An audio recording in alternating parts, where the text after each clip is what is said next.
sudah proses ambil video sudah selesai, tapi setelah kita tes masih ada beberapa yang perlu direvisi, jadi belum bisa tayang. Yang sudah tayang hari ini itu adalah 15 kesalahan dalam takbirul ihram. Sudah diupload tadi pagi, bagi yang mau lihat silahkan dilihat di channel YouTube punyanya NU Online, bisa ditonton di sana. Nanti bisa ditunjukkan ke keluarga juga boleh.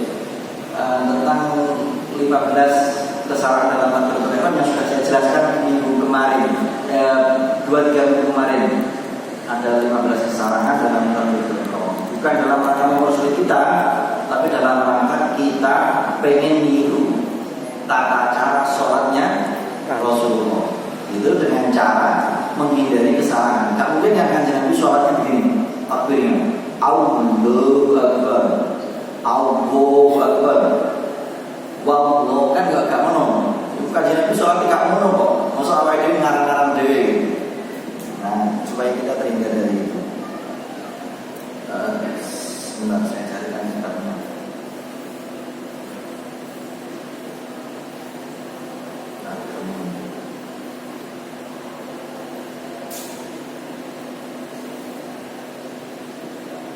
Nah, kalau sujud bagi ibu-ibu ini jangan sampai sujud mensujudi mukeranya sendiri, rukuhnya sendiri.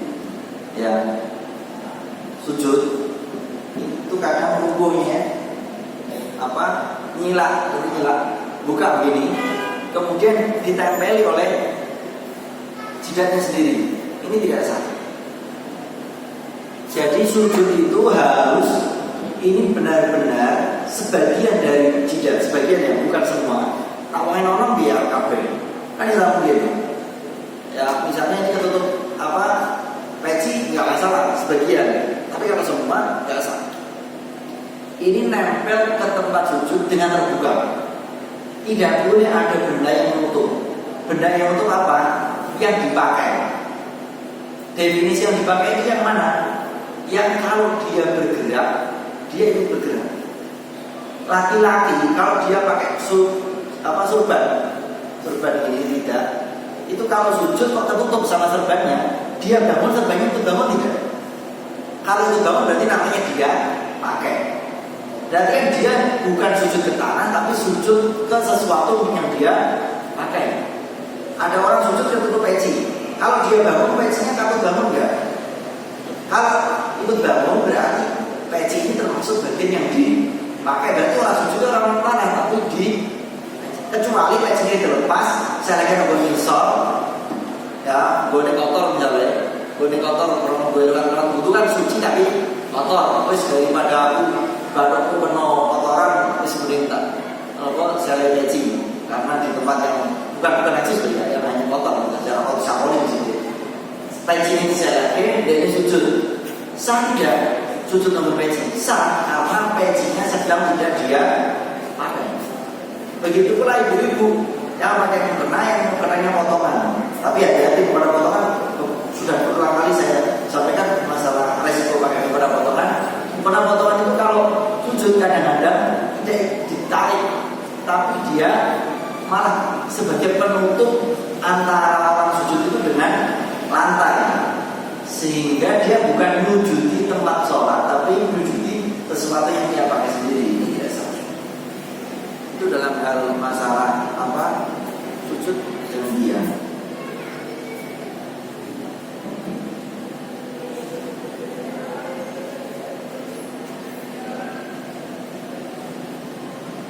Ada yang mau ditanyakan?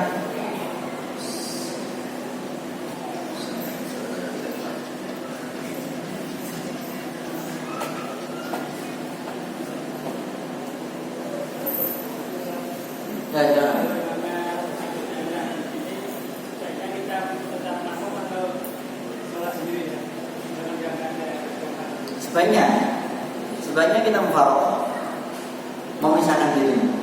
Jadi aturannya kalau ada makmum tahu kesalahannya imam, berarti kan dia yakin bahwa imamnya itu melakukan sesuatu yang batal. Coro nopo numpak bis meh Jakarta kok arah Surabaya, itu apakah kita tetap meh Surabaya padahal tujuan kita Jakarta, atau kita ini turun meh Jakarta? Dalam hal-hal tertentu kita bisa mengingatkan imamnya, subhanallah, coba sikile ora nempel gitu, kita malah salah. Subhanallah. Tapi nak imam ganti, ya wes terpaksa dilekir adem, ya kita harus memisahkan diri dengan imam. Kalau kita memaksa bergabung sama dia, sholatnya berarti tidak sah. Gitu. Maka aturan jadi imam nomor 1 itu adalah akro. Akro itu jangan diartikan sebagai orang yang paling bisa membaca, tapi akro itu ya yang paham. Maka di dalam Al-Quran turunnya yang pertama itu Iqra bismi rabbikal ladzi khalaq. Iqra itu jangan diartikan hanya membaca, bukan, tapi membaca dan paham. Kalau membaca saja berarti kita itu tuntutannya hanya membaca Quran toh. Padahal kan enggak.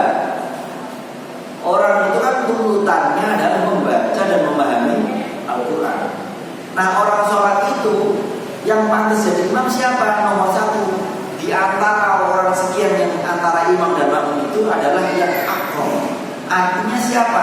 Yang paling paham tentang masalah sholat. Kalau paling bacanya fasih, tapi sujud tok ra iso carane, kan yo enggak sah.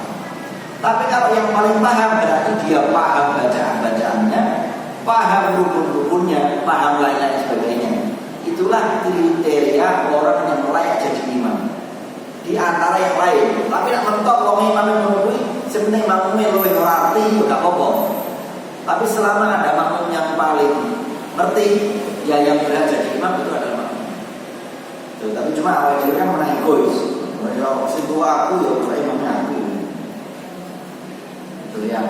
Jadi kalau menemukan kesalahan di imam, kita harus mufaroqah. Mufaroqah itu memisahkan diri dari imam, tapi tidak membatalkan sholat. Sholatnya tetap diteruskan, tapi tidak berkaitan dengan imam. Nanti digendor dewi, teman. Itu ya. Ada pertanyaan lain? Bagi saya ini masih cari apa? Hadis ini.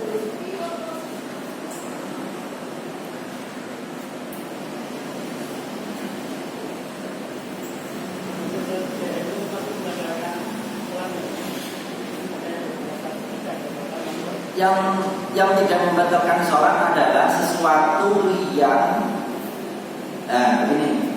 Yang membatalkan sholat itu al-kalam. Kalam itu dalam sholat, nanti definisinya kalam itu beda-beda.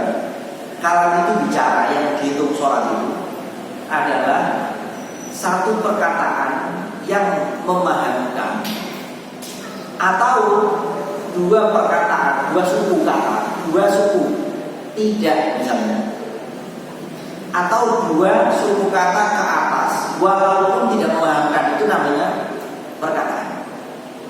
Satu suku kata tapi memahamkan, contohnya apa?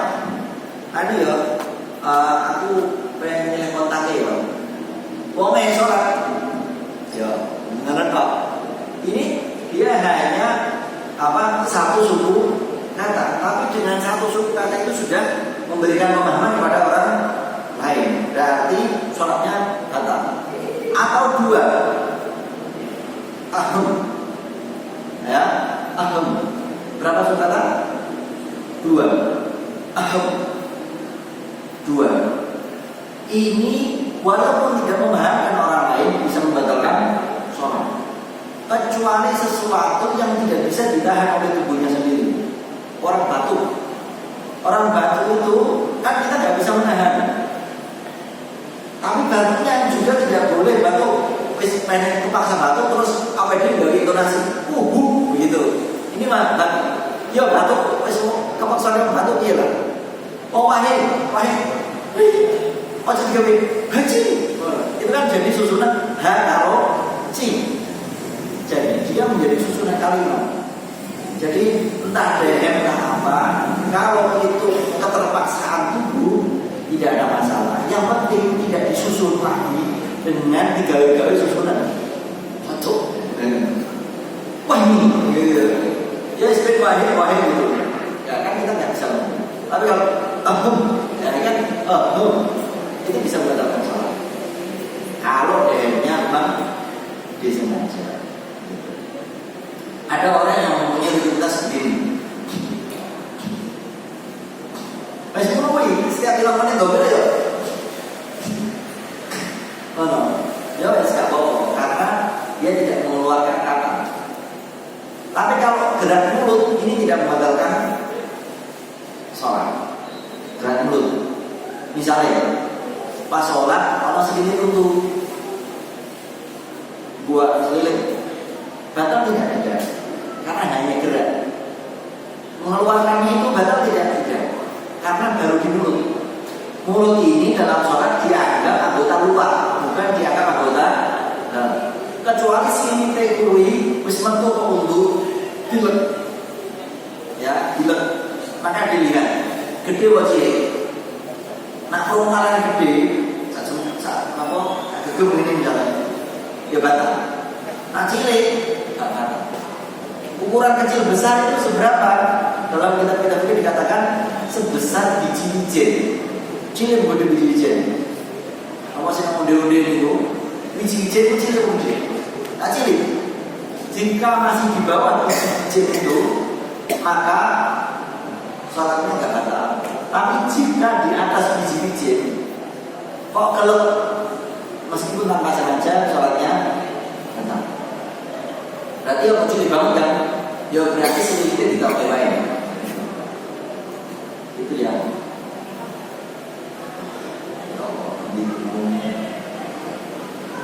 Ada yang mau tanya lagi?